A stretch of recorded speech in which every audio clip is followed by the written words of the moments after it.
تک نظام کی کوشش نہیں ہے، نظام کو بدلنے کی کوشش نہیں ہے، تو نوٹ کر لیجئے کہ نیچے بڑی سی بڑی عبادتیں وہ کاہے کے لیے؟ اوپر تو ہم رب کسی اور کو بنا کے بیٹھے ہوئے ہیں. اس کو ذہنوں سے اس چیز کو نکالنے کی ضرورت ہے. عطا فرمائے. شرک فی الاطاعت کے بعد شرک فی المحبت، یعنی محبت بھی کلی اللہ کے لیے ہو جائے. سب سے زیادہ بڑھ کر انسان محبت اللہ سے کرے. کیوں؟ اللہ سے شدید محبت ایمان حقیقی کا اہم اور اولین تقاضا ہے. سورہ بقرہ میں اللہ تعالیٰ فرماتے ہیں والذین آمنوا اشد حبا للہ، ایمان والے تو سب سے بڑھ کر شدید ترین محبت اللہ سے کرتے ہیں. بیوی کی محبت، بچوں کی محبت، والدین کی محبت، رشتہ داروں کی محبت سب پیچھے ہوتی ہیں، اللہ کی محبت سب سے آگے ہوتی ہے. یہ ہے ایمان والوں کا معاملہ. لیکن یہاں بھی تبدیلیاں ہوئی ہمارے ہاں. ہم نے کیسے کیا بنایا اپنے آپ کو ذرا دیکھیے. انفرادی سطح پر مال کی محبت دل میں گھر کر جاتی ہے. اور آپ کو معلوم ہونا چاہیے ایک وقت میں ایک دل میں دو محبتیں نہیں سما سکتی. یا مال کی محبت ہوگی یا اللہ کی محبت ہوگی. مال کی محبت نکلے گی تو اللہ کی آئے گی، اللہ کی گئے گی تو مال کی پیدا ہو جائے گی. محسوس ایسا ہوتا ہے کہ ہماری اکثریت مجھ سمیت ہم سب کی مال کی محبت کو اپنے دل میں جگہ دیے بیٹھی ہے.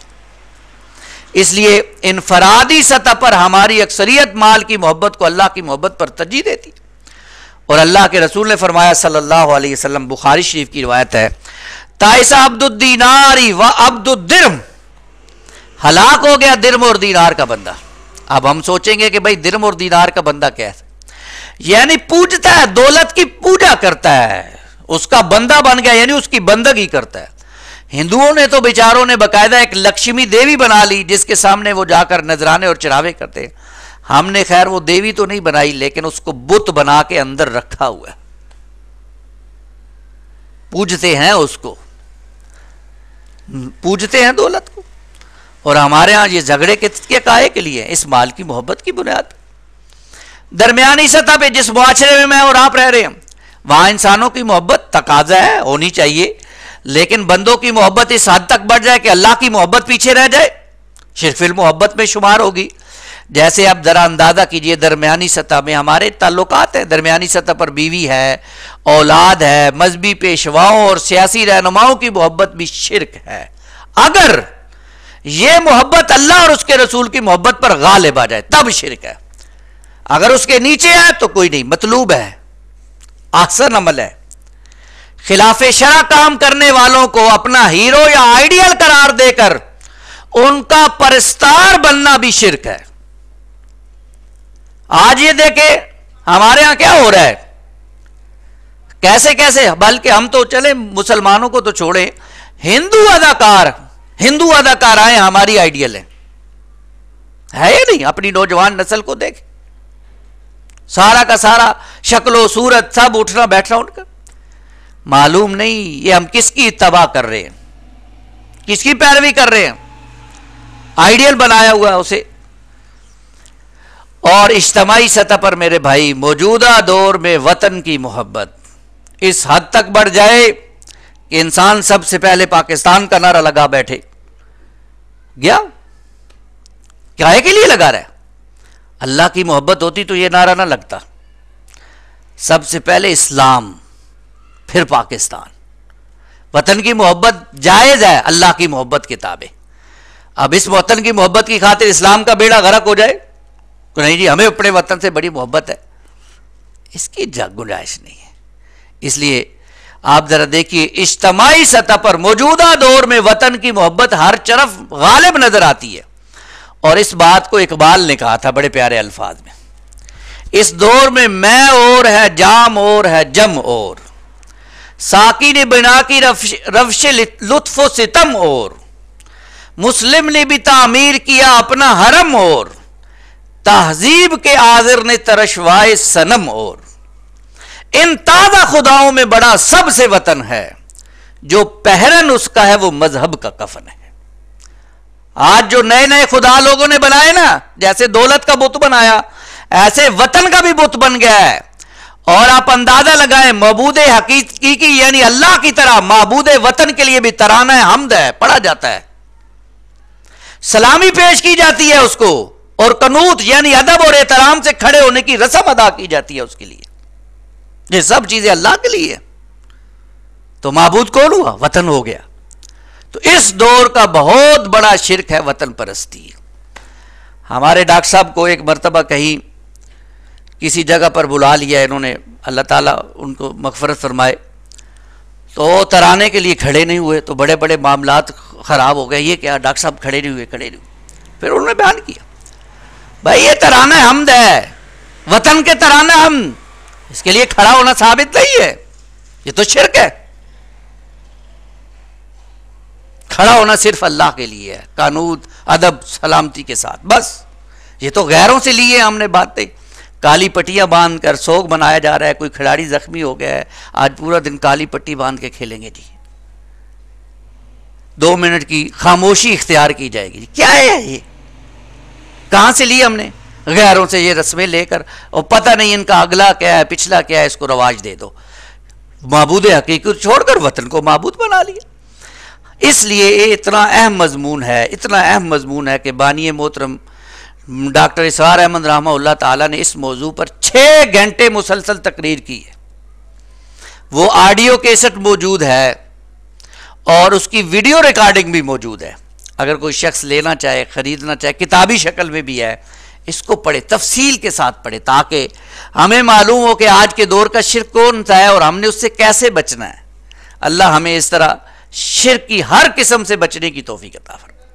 ہر قسم سے بھی، جہاں بھی شرک کا صاحبہ نظر آ جائے، اللہ ہمیں ایسی سلیم فطرت سوچ عطا فرمائے کہ ہمیں معلوم ہو جائے کہ اس جگہ پہ شرک ہے، ہم فوراً اس سے بچ جائیں. یہ اللہ سے ہمیں دعا بھی کرنی چاہیے اور اس کی کوشش بھی. پہلی 2 آیات میں اللہ نے فرما دیا کہ شرک ایسا گناہ ہے کہ سوائے توبہ کے یہ معاف نہیں ہوگا. ہاں اگر توبہ کر لو گے، سچی اللہ سے معافی مانگ لو گے، تو اللہ تعالیٰ تمہارے شرک کے گناہ کو بھی معاف کر دے گا، کوئی مسئلہ نہیں ہے. لیکن توبہ نہیں کرو گے تو شرک کا گناہ معاف نہیں ہوگا. اب اگلی 2 آیات یعنی آیات نمبر 118 اور 119 اندر شیطان جو میرا اور آپ کا ازلی دشمن، اس کے ناپاک عزائم کا تذکرہ آ رہا ہے. لعنہ اللہ، لعنت کی ہے اللہ تعالیٰ نے شیطان پر. وقال لأتخذن من عبادک نصیبا مفروضا، تو اس نے کہا تھا اللہ میں ضرور لوں گا تیرے بندوں میں سے ایک مقرر حصہ. اللہ کو چیلنج کر دیا، میں تیرے بندوں میں سے ایک حصہ لے لوں گا، نکال لوں گا. کیا کروں گا پھر؟ وَلَأُضِلَّنَّهُمْ، میں انہیں لازماً گمراہ کروں گا انہیں. میں چیلنج کر رہے ہیں اللہ کو. یعنی اس آیت میں یہ بات بتائی جا رہی ہے کہ شیطان نے اللہ تعالیٰ کے سامنے اپنے ان پختہ عزائم کا اظہار کیا تھا کہ میں تمام انسانوں کو گمراہ کروں گا ان کو میں. وَلَأُمَنِّيَنَّهُمْ، اور میں ضرور انہیں جھوٹی امیدیں دلاؤں گا، ان کے دلوں میں بڑی بڑی امید کے چراغ روشن کروں گا. کیسے؟ یہ بھائی بہت تابناک کیریئر ہے، لگے رہو اس میں، اسی کام میں لگے رہو، اسی میں بڑا فائدہ ہے. ناجائز ہے تو خیر ہے، کوئی بات نہیں، اللہ بخش دے گا. لگے رہو اس میں، جیسا بھی ہے کماؤ. اور ہم تو اللہ کے پیارے رسول کے امتی ہیں، ہمیں خوف کس بات کا؟ کائے کا خوف ہمیں؟ جس طرح یہودیوں کو یہ الزام ہو گیا تھا ہم اللہ کے بیٹے ہیں، چہیتے ہیں، ہمیں اللہ کیوں سزا دے گا وغیرہ وغیرہ، ان کو بھی اسی طرح کی لمبی لمبی امیدیں اور لمبے لمبے منصوبوں میں الجھا دوں گا. اس کو اصل میں کہتے ہیں طول عمل. لمبے لمبے منصوبے، لمبی لمبی مراد لے گا.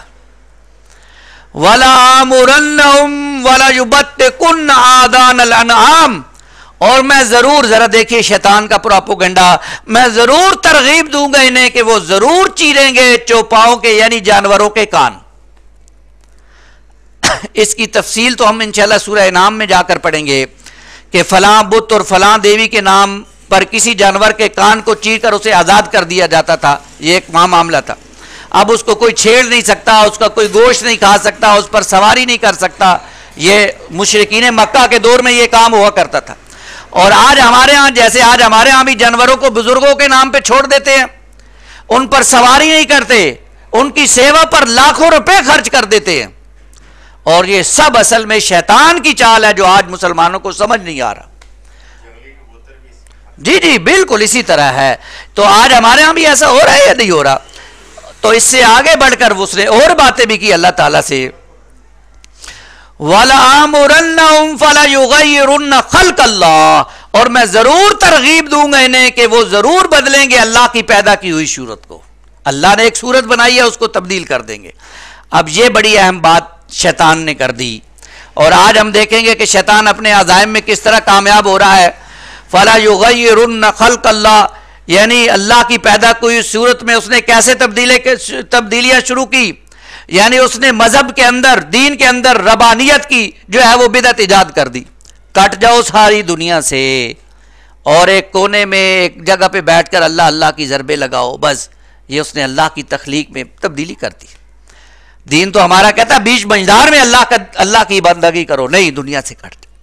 عملے قوم لوط، اللہ تعالیٰ نے انسان کے اندر جنسی جذبہ رکھا، مرد عورت دونوں کے اندر رکھا، اور اس کو پورا کرنے کا جائز ذریعہ بھی بتایا، لیکن شیطان نے انسان کو عملے قوم لوط پر لگا دیا۔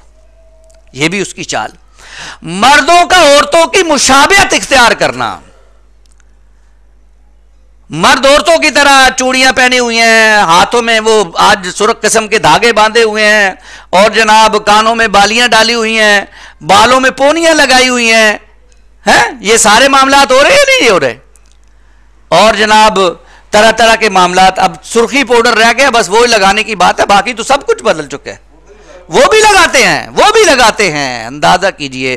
تو مردوں کا عورتوں کی مشابہت اختیار کرنا یہ شیطان کی بہت بڑی چال، اللہ کی تخلیق میں، اللہ کی صورت میں بدلاؤ، عورتوں میں مردانہ وضاقتہ اختیار کرنا۔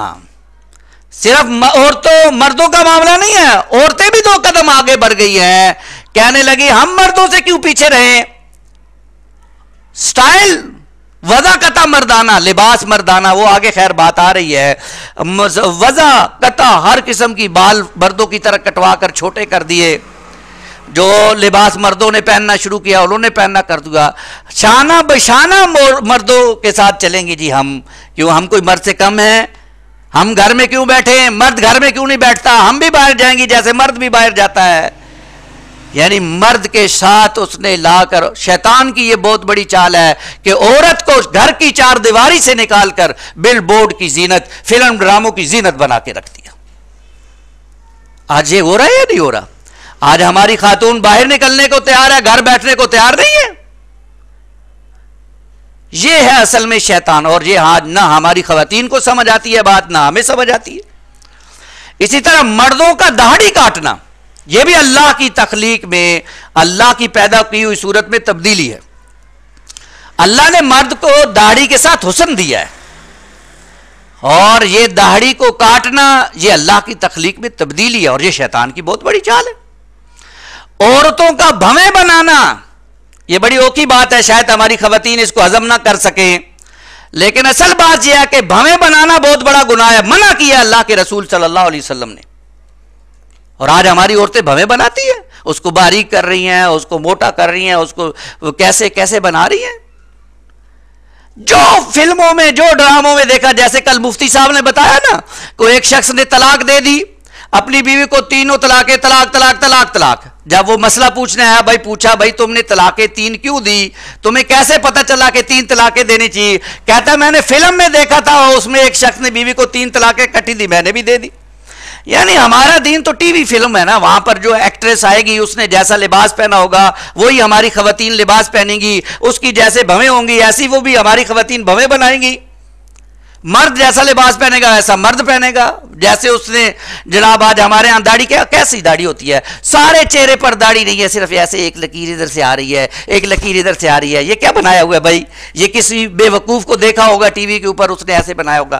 بال سارے کاٹے ہوئے ہیں، صرف ایک ادھر سے ایک ایسے ایسے ایسے ایسے پوری پیچھے جا رہی ہے۔ بھائی یہ شیطان نے کیسے کاموں میں ہمیں لگا دیا، کبھی ہم نے سوچا؟ شیطان کی چالیں. آج ہماری عورت نے کیا اپنے چہرے کو بگاڑ کے رکھ دیا ہے اور وہ سمجھتی ہے میں خوبصورت ہوتی جا رہی ہوں اللہ کی تخلیق میں تبدیلیاں کر کر کے. اسی طرح عورتوں کو گھر کے میدان سے باہر نکال کر معیشت کے میدان میں لانا. آپ اندازہ کیجیے, مرد کما سکتا ہے تو عورت نہیں کما سکتی, وہ کیوں گھر میں بیٹھے؟ تو بھائی تم بھی کماؤ گی تو بچوں کی پرورش کون کرے گا؟ ذمہ داریاں ہیں نا جی, اللہ نے مرد کی ذمہ داری رکھی کہ تم نے کمانا ہے, نان نفقے کا انتظام کرنا ہے. عورت کی ذمہ داری رکھی تم نے گھر کی حفاظت کرنی ہے, بچوں کی پرورش کرنی ہے.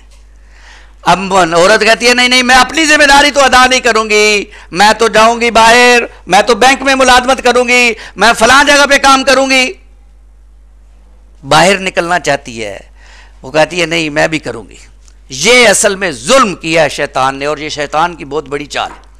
لیکن آج ہمیں سمجھ نہیں آتی. یہ شیطان کے جو گرو ہیں اس وقت وہ ہیں یہود و نصارہ. وہ شیطان نے ان کو اپنے پورا کا پورا ان کے اندر گھس گیا شیطان, اور اس شیطان نے اب ان سب کو شیطانی صورتوں میں سامنے رکھا ہوا ہے پوری دنیا کے, اور وہ جو کرتے ہیں آج ہمارا بھی رویہ اس طرف بڑھتا جا رہا ہے. اور یہ الفاظ مناسب نہیں ہے, بس اس کو آپ پڑھ لیجئے. تو یہ آج شیطان کی چالیں ہیں جو ہمارے سامنے ہیں. اور آج بھی آپ دیکھیں گے کہ فطرت کے خلاف بغاوت ہو رہی ہے. یہ جو اللہ نے ایک فطرت دی نا ہر انسان کو, اس کے خلاف بغاوتیں, جیسے ہم جنس پرستی جرمنی, انگلینڈ, ہالینڈ, امریکہ کی کئی ریاستوں میں قانونی شکل میں موجود. پارلیمنٹ نے تالیوں کی گونج میں قانون بنا دیا کہ مرد مرد سے شادی کر سکتا ہے, عورت عورت سے شادی کر سکتا ہے. یہ قانون ہے. رجسٹرڈ میرج ہوگی, ایک مرد خاوند ہوگا, ایک مرد بیوی ہوگی, ایک عورت خاوند ہوگا, ایک عورت بیوی ہوگی. Registered marriage. اس سے آگے بڑھ کر آج ہمارے ہاں فیملی پلاننگ کے منصوبوں سے اللہ کی بغاوت پر اکسایا جا رہا ہے, اور ایسے نعروں سے اسے مرغوب بنایا جا رہا ہے.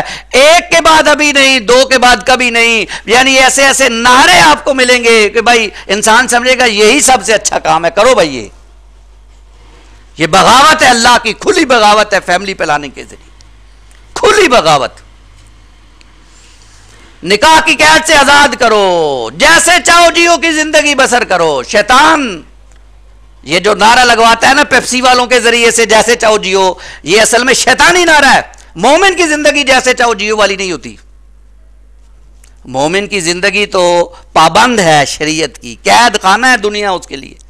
جیسے چاہو جیو نہیں, جیسے چاہو جیو تو حیوان کی زندگی ہے, انسان کی نہیں. انسان ایک مقصد کے تحت زندگی بسر. تو آج نکاح کی قید سے آزاد. ویکینڈ میرج, 2-3 دن کے لیے نکاح کیا, بس ساتھ رہے, پھر گئے, ادھر لڑکی ادھر لڑکا ادھر, بس بات ختم ہو گئی. یہ شیطان کی چال ہے.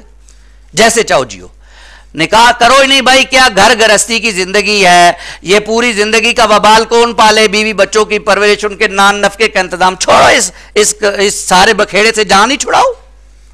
اس لیے کیا, بس اپنی جو اللہ نے خواہش رکھی ہے اس کو پورا کرو, بس ٹھیک ہے. بس کاہے کہ اپنے آپ کو مصیبتوں میں ڈالنے کی ضرورت ہے. یہ اصل میں شیطان کا بہت بڑا حربہ ہے, جس میں آج آپ دیکھتے ہیں, آپ معاشرے میں نظر آتا ہے ہمیں. مغرب تو پورا رنگا جا چکا ہے, ہم بھی کسی سے کم نہیں. ہمارے اوپر بھی اس کا بہت بڑا اثر ہوتا جا رہا ہے, اور اسی بنیاد پر آج طلاقی شرح بڑھ چکی ہے. اس بنیاد پر مرد کو عورت پر اعتماد نہیں ہے, عورت کو مرد پر اعتماد نہیں ہے, جس کی بنیاد پر طلاق کی نوبت آ جاتی ہے. اور عورت کو گھر کے فطری ماحول سے نکال کر باہر کھلونا بنا دیا گیا.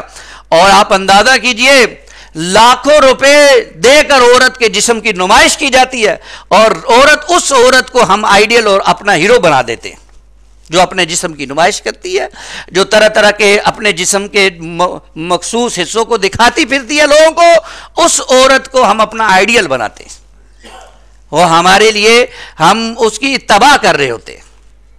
اس کا پوسٹر گھر میں ڈرائنگ روم میں لگانا اپنے لیے جو ہے وہ بہت ضروری سمجھتے. اور اس سے آگے بڑھ کر مرد اور عورت ایک دوسرے کا لباس اور شکل و صورت اختیار کرتے. کبھی آپ سب نظریں رکھتے ہیں, دیکھتے ہیں آج لباس کیسا چل کر ہے. عورت کا لباس, مرد کا لباس. لباس ہوتا کس لیے؟ زینت کے لیے اور ستر چھپانے کے لیے۔ آج کے لباس میں ستر چھپتا ہے؟ اور تو اور جیسا لباس مرد پہنے گا ویسا عورت پہنے گی، جیسا عورت پہنے گی ویسا مرد پہنے گا۔ مرد پہنتا ہے جینز کی پینٹ شرٹ، عورت بھی پہنتی ہے جینز کی پینٹ شرٹ۔ جوان بیٹی جینز کی پینٹ پہن کے باپ کے سامنے گھومتی پھرتی ہے، باپ کی غیرت ہی مر چکی ہے کہ بیٹی کو کچھ کہے نہیں، پرواہ ہی نہیں ہے، جو چاہے پہنے جو چاہے کرے کوئی نہیں۔ ماں کے سامنے پھر رہی ہے، گھوم رہی ہے، کوئی پتہ نہیں۔ دوپٹہ تو اب نام ہی نہیں ہے نا، دوپٹہ تو تھا ہی نہیں۔ وہ جو ہمارے ہاں کسی نے کہا ہمارے دل کی حفاظت وہ کیا خاک کرتی، ان سے آنچل تو اپنے دوپٹے کا سنبھالا نہ گیا۔ دوپٹہ تو ان سے اپنا سنبھالا ہی نہیں جاتا ہے، باقی کیا کام ہوگا؟ سر پہ دوپٹہ تو نام اب رہا ہی نہیں، دوپٹہ تو اب رہا ہی نہیں ہے بھائی۔ گلے میں پہلے چلے ہوتا تھا، اب تو گلے سے بھی نکال کے پھینک دی۔ اور مرد بیچارے نے کانوں میں بالیاں ڈالنا شروع کر دیں، اور بڑے بڑے جناب ہار ملنگ بنا ہوا ہے، ہاتھوں میں دیکھیں جناب۔ کل میں ایک جگہ سے گوشت لینے گیا، اس بچے نے ہاتھوں پر کوئی 15-20 قسم کے کالے کالے کڑے پہنے ہوئے تھے۔ میں نے کہا یار یہ تم نے کیا کیوں ہے؟ کہتا ہے فیشن ہے۔ میں نے کہا اچھا فیشن نہیں ہے بھائی، اس سے میں تو پہلے یہ سمجھا شاید میں کسی خاتون کی دکان پر آ گیا ہوں، پھر شرمندہ سا ہو گیا۔ کانوں میں بالی بھی پہنی ہوئی تھی۔ یہ ہماری حالت ہے، اندازہ کریں نا۔ اب والدین کے سامنے سب کچھ ہو رہا ہے، والدین بیچارے کیا کریں؟ بتاتے ہوں گے، ظاہری بات ہے والدین، لیکن اب بتانے کا کائے کا فائدہ؟ جب پہلے بتانے کا وقت تھا اس وقت بتایا نہیں، سمجھایا نہیں، اب تو کوئی فائدہ نہیں، اب تو بچے گئے، اب تو اللہ ہی ان کو واپس لے آئے، اللہ ہی ان کو لے آئے۔ تو اللہ تعالی ہمیں بھی اس بات سے بچنے کی توفیق عطا فرمائے کہ یہ جو شیطان کی چال ہے کہ اس نے اللہ کو چیلنج کیا تھا کہ میں ضرور اور ضرور تیرے بندوں کو ورگلاؤں گا، پھسلاؤں گا اور ان کی صورتیں بدل کر دوں گا، اور ان کی کچھ شکلیں میں نے آپ کے سامنے رکھی۔ مزید آپ تفسیر میں پڑھ سکتے ہیں۔ اللہ میری اس سے حفاظت فرمائے۔ وَلَآمُرَنَّهُمْ، اور میں ضرور ان کو حکم دوں گا، ترغیب دوں گا، فَلَا يُغَيِّرُنَّ خَلْقَ اللَّهِ، کہ وہ ضرور بدلیں گے اللہ کی پیدا کی ہوئی صورت کو۔ وَمَن يَتَّخِذِ الشَّيْطَانَ وَلِيًّا مِّن دُونِ اللَّهِ، اور جس نے بنایا شیطان کو دوست اللہ کو چھوڑ کر، فَقَدْ خَسِرَ خُسْرَانًا مُبِينًا، تو نقصان اٹھایا اس نے بہت کھلا نقصان۔ جو شیطان کے پیچھے چل پڑا، جس نے شیطان کو اپنا یار بنا لیا، جس نے شیطان کے ساتھ اپنی دوستیاں لگا لی، واپس نہ آیا، پلٹا نہ، ان ساری باتوں کو جو میں نے آپ کے سامنے بیان کی اور بھی جتنی باتیں، ان کو چھوڑ کر اللہ کے ساتھ یاری نہ لگائی، اللہ کی بندگی میں نہ آیا، اللہ کے ساتھ رو رو کر اپنے سابقہ گناہوں کو معاف نہ کرایا، تو وہ پھر کھلے نقصان میں۔ فقد خسر خسرانا مبینا۔ اللہ تعالیٰ مجھے اور آپ کو شیطان کے سارے حملوں سے بچنے کی توفیق عطا فرمائے، ان کی سمجھ عطا فرمائے۔ آج ہم یہیں پر اکتفا کرتے ہیں انشاءاللہ، کیونکہ ٹائم آج ہمارا ہو گیا کافی۔ اگلی مرتبہ ہم انشاءاللہ یہیں سے جو ہے وہ آغاز کریں گے۔ اللہ تعالیٰ مجھے اور آپ کو شیطان کے سارے حملوں سے بچنے کی توفیق عطا فرمائے، اور اپنی اور اپنے گھر والوں کی فکر کرنے کی توفیق عطا فرمائے۔ آمین یا رب العالمین۔ اقول قولی ھذا استغفر اللہ لی ولکم ولسائر المسلمین والمسلمات۔